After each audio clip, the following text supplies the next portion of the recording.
Video games on a PC, online, on the couch, in your pocket, in your phone, in movies, in songs, in advertisements, in drinks, in food, in shoes, in clothes, in socks, in chairs, in your cars, in everyday life. This is not a Dr. Seuss book. This is video games. And as we know it, if we choose it to be, video games can be everywhere.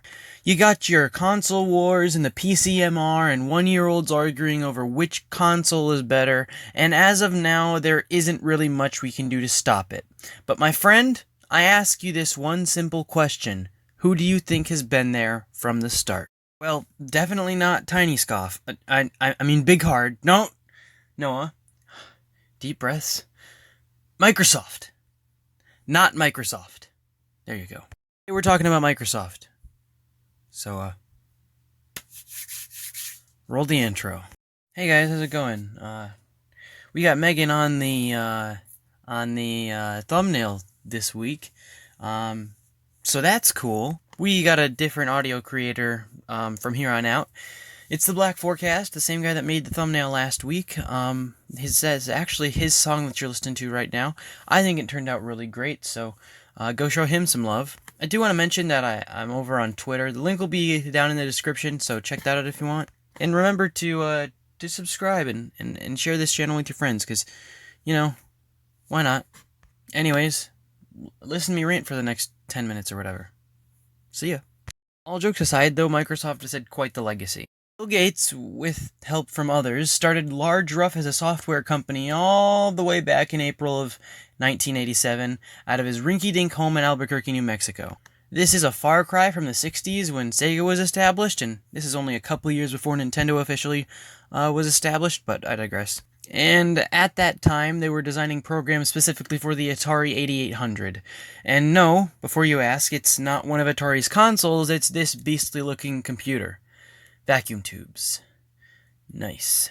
Anyways, fast forward a bit to 2001, and Microsoft as a whole is worth over $500 billion, and gaming consoles are starting to pick up some steam in the US. Get it? We got the Japanese making Nintendo consoles and Game Boys and X-Cubes, and Sony making their PS1S and PS2 and this funky boomerang-looking thing for some ungodly reason. It's madness over there. Now, Bill Gates takes one short look at this and decides, how hard could it be? Well, apparently hard enough, Bill! Look at this thing. I'm not one to take sides on console wars, and maybe I'm stoking the fire here a bit, but it's huge. The controller is dog doo-doo, and I can't play weird visual novels or listen to Luigi say f***ing Mario Golf on this console. This is bullcrap. That said, however, let's look at the console market back in 2001. By the time that the GameCube and Xbox were being forcefully removed from their respective wombs, the PlayStation 2, oh my lord, the PlayStation 2, had been out for an entire year. And if we're ignoring the fact that it had a DVD player inside of it and only focus on the games for a second, at this point the PS2's lineup has consisted of cult classics like Jak and Daxter, Klonoa 2, Silent Hill 2, Eco, Twisted Metal Black, Tony Hawk Pro Skater 3, Devil May Cry, Final Fantasy X, GTA 3, Metal Gear Solid 2, Sons of Liberty, and so many more great games. And this console had only been out for a year. So all of this kind of emphasizes the fact that the writing was already on the wall for Xbox and GameCube before they even launched in 2001. So how did they live, you may be asking? How do they keep their head above the water? Well, Microsoft did two things. Firstly, they're Microsoft. Do you remember how much I said they were worth at the time? Yeah, $500 billion. So money isn't really an object for them. If they lose some, hey, it doesn't really matter to them. And secondly, you get Dwayne "The Rock" Johnson to promote the console and its killer app, Halo Combat Evolved. This game, in my and many others' opinion, is the reason why arguments against exclusive titles on consoles barely hold any water. Because if it weren't for Halo on the Xbox wouldn't exist as a franchise. Xbox fanboys can hate me for it, but it's the truth. And what blows my mind is that in what is, in my opinion, the single greatest console generation we've ever had, as of now, where we got games like Super Mario Sunshine, Spider-Man 2, Luigi's Mansion, Paper Mario, Sonic Adventure 2, Conker's Bad Fur Day, Pikmin, Shenmue 2, and this isn't even mentioning the Nintendo Game Boy. Halo had enough raw appeal and innovation to single-handedly keep the Xbox afloat. And you know how a second ago I said that the Xbox was bullcrap? Well, I lied. Sorry, I still love you. You see, no matter what PS2 Jones over here says, the original Xbox is Microsoft at their best. This is back when exclusives meant everything. And why was this? Well, because with every new game release, they were continuously trying their hardest to get their name out there and legitimize it. You see, alongside Halo, you also have other insane exclusives including the Ninja Gaiden franchise, Phantom Dust, Jet Set Radio Future, the KOTOR games, and Dead or Alive Extreme Beach Volleyball. You see, they even got Weebsh too! But if that wasn't enough, if your fancy wasn't yet tickled, they were also the proverbial pioneers for online gaming as we know it today. This is to say that if Halo was the boat that kept Microsoft afloat in games console market, then Xbox Live would be the wind in that boat's sail.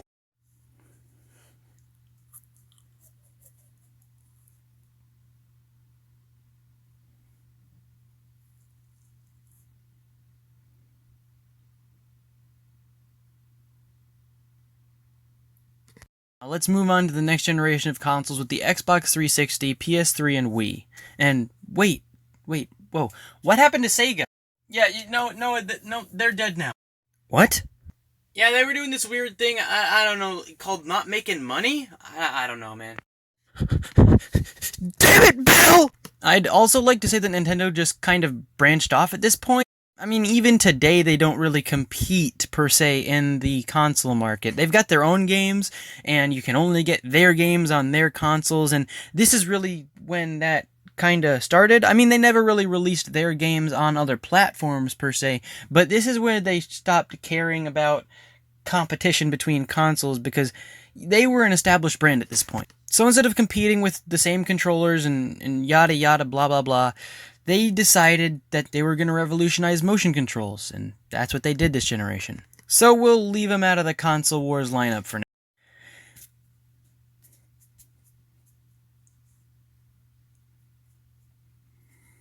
Pretty hurt by the original sale price of $600, but I digress.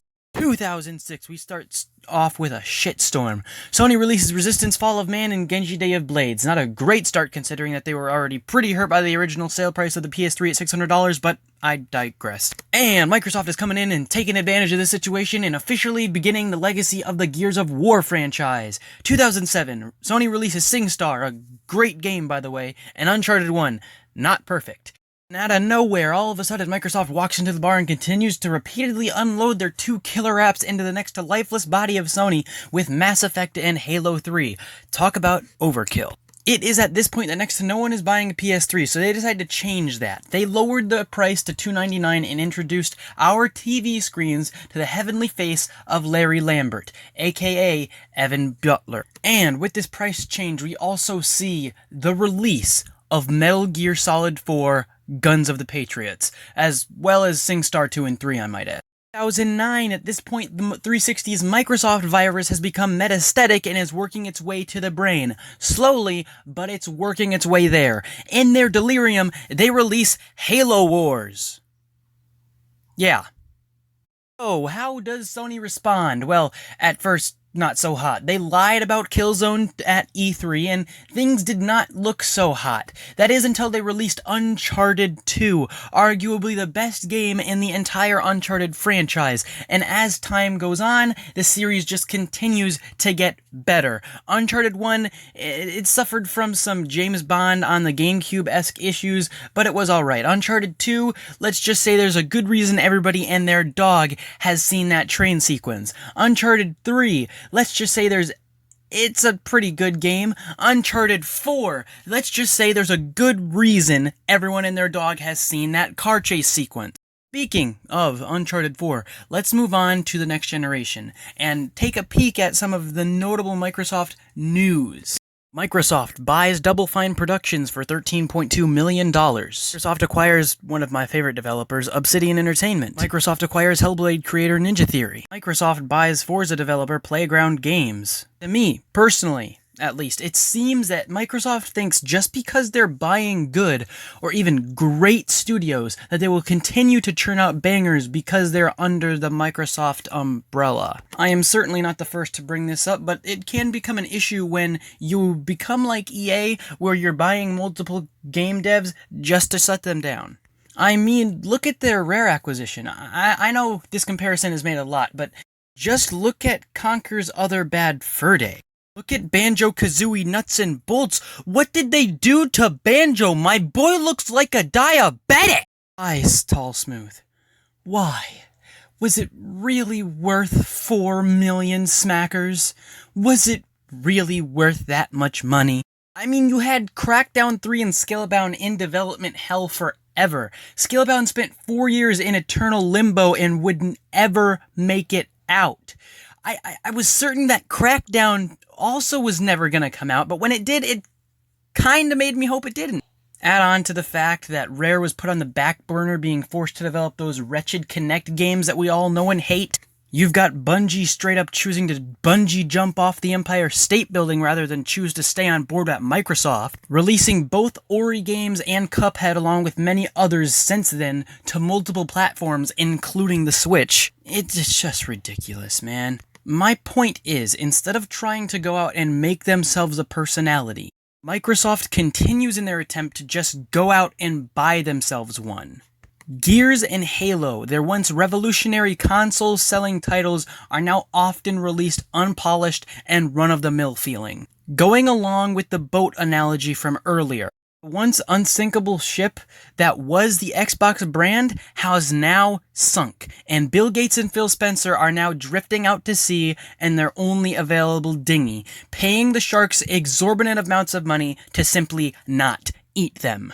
While just across the pond, you got Nintendo and Sony just chilling in their luxury yachts with games like Smash Bros, God of War, Breath of the Wild, Spider-Man, Xenoblade Chronicles 2, Horizon Zero Dawn, and Enter the Gungeon. The bottom line here is, the only real reason you buy an Xbox for any reason is because you're a Microsoft fanboy, you're a PC gamer, your friends have Xbox, you get one as a gift, or you're a console video game collector like me. That's it. So, now that the Xbox Series X is gonna be out, how does Microsoft plan to go about handling the next generation of games? Take a guess. Go ahead, leave a comment on what you think. I'll wait. You done? Yeah? No? No one cares. The answer is Halo Infinite. This game is supposed to change the name of the game. It's supposed to be next generation in a console with an SSD running at 120 FPS, but the creative director got fired a year before it's set to release, so that's startling. Not gonna lie, fam, I would love to see a resurgence in competition in the console space, but if I would put my money on anything, it'd be the fact that Microsoft is just gonna keep making the same mistakes repeatedly. And when Sony is continuously releasing their awesome exclusives like Gravity Rush, Last of Us 2, the confirmed Horizon Zero Dawn sequel, and, of course, Knack, I sometimes wonder how long it'll be before Phil Spencer runs out of dollar bills to use to plug the holes in that dinghy he's floating around on. But hey, you never know. I'll probably still buy the Xbox Series X sooner or later. And that's all that really matters at the end of the day. Hey guys, welcome back to my channel. I want to give a huge shout out to the Black Forecast, who's a funny guy. He's made the music, a couple of the tracks that you've heard in this video so far. The rest of them is just, like open source, copyright free music, but I digress. A funny guy. It's kind of lowbrow humor at times, but everybody could use that every now and again. I'd like to thank you guys for 40 subscribers. It's not much, but it means something. Think about it, just like a few weeks ago we were at 15, so, it makes me happy that we're getting a couple hundred views every episode. If you guys like this channel. Share it with your friends because I'm underrated, as people like to say. And leave something in the comments letting me know what you want me to cover. This is a little different as where I'm not really covering a game, but what I think about the game space as of now. Just because this console generation is wrapping up, and I figured that I needed to take a harsh look at Xbox. I will be doing the same thing for PlayStation sooner or later, so that's a thing. And PC as well, so stay tuned for that. But while you wait for those videos to come out, you can check out some of my other ones. But if you don't, guys, remember, no one cares.